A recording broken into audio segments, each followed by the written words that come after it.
Alors, cette machine, c'est une caisse à savon. Déjà, elle a une suspension. Voilà, trop facile. Voilà, en fait, ouais. Voilà, c'est la planche devant là qui fait suspension. Ouais. Voilà, les roues gonflables, très important. Donc c'est des roues de diable pas cher. De diable. Et c'est bien grâce aux Chinois, et ben c'est pas cher du tout. On peut avoir le diable et les roues pour, je sais plus, une poignée d'euros. Très important, il faut pouvoir s'arrêter. Et comme quand j'ai conçu ça, j'avais un enfant qui n'était pas très en forme. Voilà, il y a un super frein ici qu'on peut appuyer à deux pieds. Et là, donc très important, le freinage. Donc là, une grosse pédale de frein où on peut appuyer avec les deux pieds. Une transmission par câble. Et c'est un frein à disque de VTT, hyper puissant, pas cher, fiable et tout, qui se règle bien. Alors la direction, effectivement, grosse difficulté. Souvent sur les caisses à savon, c'est une sorte d'axe comme ça, avec deux roues, et puis on tourne un peu comme ça. L'inconvénient, c'est que quand on tourne trop, la roue elle touche la carrosserie, tout ça c'est pas rigolo. Donc moi j'ai essayé de faire ça à peu près bien. Donc il faut un peu savoir souder. Bon, voilà, donc c'est comme une vraie voiture. Pour que ce soit plus facile à faire, il n'y a que des angles droits. Sur les vraies voitures et tout, c'est mieux foutu, mais enfin voilà. Ça, les grosses barres, on les récupère sur le diable. C'est l'axe des roues du diable en fait, ce qui est bien pratique. Voilà, avec ici un petit T et un petit angle. Du coup, la roue de diable, elle est comme ça. Voilà, donc c'est un truc simple. Il y a l'axe bien vertical comme ça et un petit tronçon d'axe ici qui est bien soudé pour tenir la roue. Et évidemment, ça marche bien puisque c'est l'axe original du diable. Une belle cornière, des belles soudures, tout ça pour que ça tienne bien. Et puis après, la direction, voilà. Donc les roues, il faut qu'elles puissent s'orienter. Donc il y a une sorte de petite biellette encore en angle droit comme ça, qui va tirer sur les roues pour tourner à droite à gauche ou rouler bien droit. Ce qui est super important et difficile à faire, c'est l'histoire des articulations dans tous les sens et du réglage du parallélisme et tout, ratata. Donc là, super ruse. En fait, ça c'est une grosse vis. Donc c'est expliqué dans mon petit bouquin qui tourne dans l'écrou. Du coup ça me fait une bonne articulation qui a pas du jeu. Et là c'est un écrou et avec une grande tige filetée qu'on peut visser dedans pour bien régler le fameux parallélisme justement. Ça c'est une façon de rejoindre les deux bouts de tige filetée pour le réglage du parallélisme. Parce que quand vous serez dedans, quand on tourne la barre, comme les filetages ils sont dans le même sens, on règle rien, on déplace juste la barre comme ça. Donc c'est important de défaire le truc, régler et puis après recoincer avec ça. Oui. Mais on est là pour ça. Ouais. Je sais plus les premières courses là, c'était il y a peut-être 10 ans maintenant. Hein. Puis ça a été accident. Je pense qu'ici il n'y a plus trop l'angle droit là, je sais pas pour quelle raison. Du coup le volant il est plus au milieu. Enfin, c'est tout un peu tordu, voilà, il faut que je regarde de ça. Ouais. Mm. Et oui. Mm. D'autant plus, comme les roues avant sont sur une suspension, du coup ça bouge tant que ça peut. Donc il faut que le volant il puisse suivre aussi. Voilà, c'est à peu près tout sur la direction. Et puis toujours cette ruse, voilà, où c'est un écrou et une vis qui sont emboîtés l'un dans l'autre. Voilà, c'est assez facile. Voilà, très important, très amusant, c'est d'avoir un compteur de vitesse. Ouais, pour savoir à quelle vitesse on va. Voilà, donc c'est un bête compteur. Un bête compteur Décathlon, oui, de vélo, tout bête, voilà. Voilà, il faut paramétrer quelque part dans le truc le diamètre de la roue. Et puis, voilà, puis là il y a un aimant. Et puis ici il y a le petit capteur original. Ouais. Et le concepteur du compteur était gentil puisqu'il accepte qu'on puisse mettre un diamètre de roue, je sais pas, ça fait 15 cm peut-être. Le remorquage, super important. En fait, il y a deux trucs. C'est dans les courses de caisse à savon, souvent, pour remonter, en général, c'est une voiture, un 4x4, qui tire 15 ou 20 15 ou 20 véhicules à la fois, attachés les uns les autres. Donc là, du coup, c'est accroché ici, avec une corde, voilà. Et en général, il demande à l'inscription d'avoir sa corde et son mousqueton pour s'accrocher tous les uns les autres. Quand on est tout seul pour la remorquer et tout, c'est pas rigolo, parce que quand on tire ici, s'il y a un petit caillou, ça tire sur les roues, il faut manœuvrer le volant en même temps. C'est vachement pénible, d'où ce système-là. Ouais. Ouais. Qui est attaché aux roues et qui fait que quand on tire un peu à droite, eh ben, ça oriente les roues un peu à droite. Quand on tire un peu à gauche, ça oriente les roues un peu à gauche. Voilà. Et puis souvent, quand on a des jeunes enfants, ils veulent faire un tour du jardin avec le papy ou le papa qui remorque. Donc le papy et souvent le jeune enfant n'est pas en mesure de tourner le volant d'ailleurs. Non, bah, c'est venu grâce à la course la course de caisse à savon de Vaugines. Voilà, qui existe depuis des années, qui est super sympa.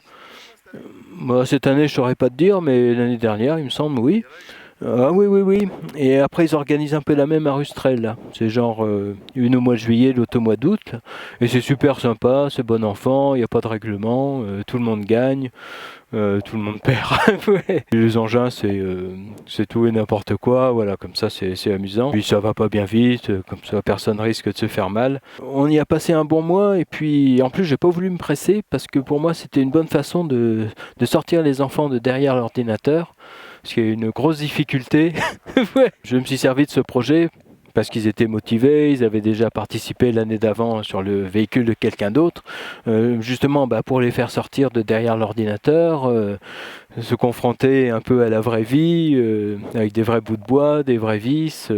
Voilà, et moi-même, le projet m'intéressait, parce que quand j'ai fait ça, je devais avoir 45 ans, et ça faisait 40 ans que j'avais envie de faire une petite voiture comme ça. Et voilà.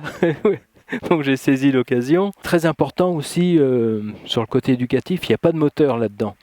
Et ça, c'est super bien. Parce qu'à mon sens, dès qu'il y a un moteur, en fait, on est tout de suite dans le plaisir nerveux et la frustration, parce que ça passe jamais assez vite, c'est jamais assez puissant. Voilà, on est toujours déçu. Et là, ça marche qu'avec les muscles. Donc il faut se lever pour remonter la pente, la tirer à la main, redescendre, on s'amuse une fois, deux fois, on remonte, voilà. Donc ça c'est bien aussi. et aussi comme il n'y a pas de moteur, c'est pareil. Comme c'est limité par les muscles, finalement c'est pas vraiment franchement trop dangereux puisqu'on peut pas aller trop vite. Voilà, on peut pas remonter des pentes super raides comme c'est dur, on le fait pas. Ça incite à la prudence aussi. Ouais. Je sais pas, peut-être parce que ça a été tourné avec un vieil appareil photo aussi à l'époque, ça faisait 15 images secondes, alors il y a un peu l'effet cinéma muet un peu saccadé.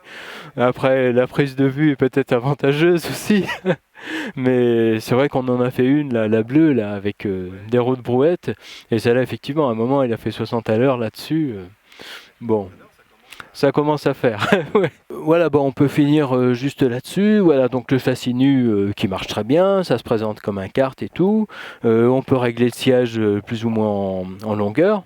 Parce que ce qui est super important aussi, c'est que, pour moi, c'est que le papa, il puisse, juste pour tester bien sûr, essayer lui-même la machine. Voilà, au moins durant 2 ou 3 descentes.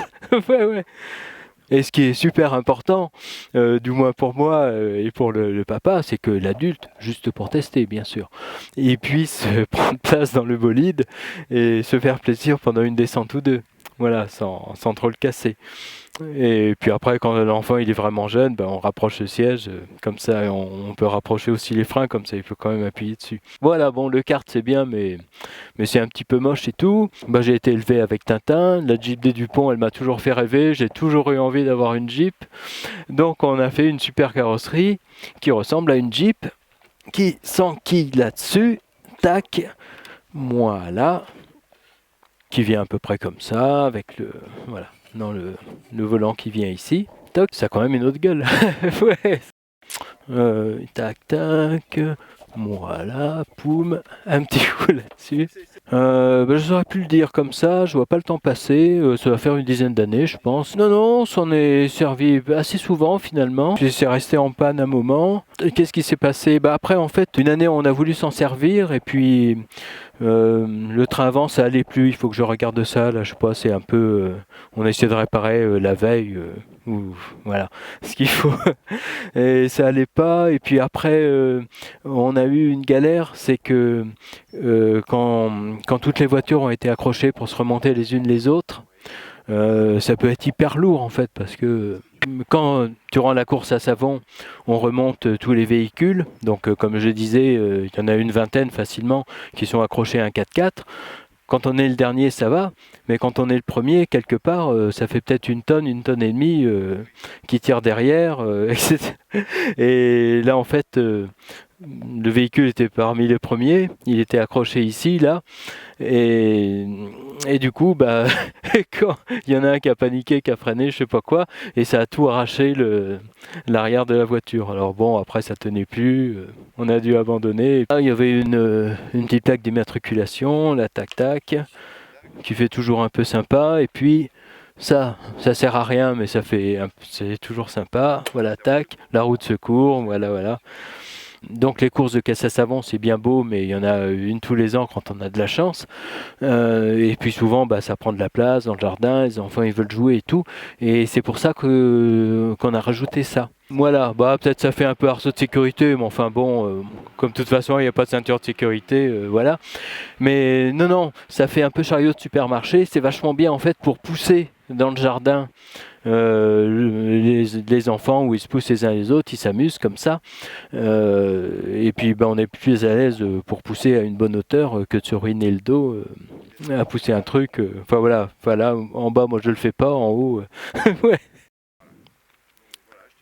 Voilà, donc bah, comme tout ça, finalement c'était des super moments.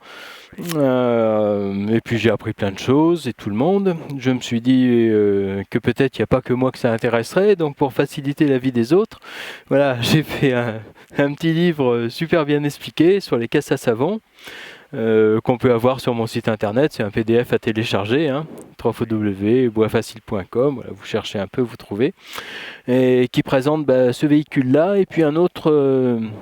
Qui est pas trop mal là, qui ressemble à une Bugatti avec des roues de brouette, voilà, et qu'on a plus celui-là, mais qui continue, qui a changé de couleur et il continue à toujours courir là sur les courses de Vosgines et de Rustrel.